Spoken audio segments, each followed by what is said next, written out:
Welcome to Penrose Learning, where we make understanding easy. You start by preparing both devices and the replacement case.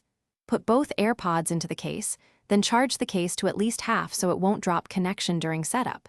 Make sure your iPhone or iPad is awake, unlocked, and has Bluetooth enabled.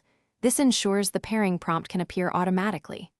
Once done, open the case lid with AirPods inside and hold it next to your device. This triggers the initial handshake that starts system pairing. You now force the case into pairing mode.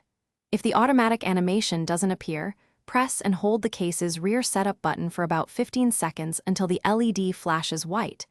This resets the case's wireless advertising and tells the iOS device to treat it as new. Then, either tap the on-screen Connect button or open Settings Bluetooth and select the AirPods entry. Make sure to let the device finish the exchange. Interrupting it can require repeating the hold-in flash step. Finish by verifying functionality and linking to your account. After the connect step, check Bluetooth settings for both AirPods battery levels and test audio to confirm left and right channels. If pairing fails, restart your iPhone and repeat the 15-second case button reset.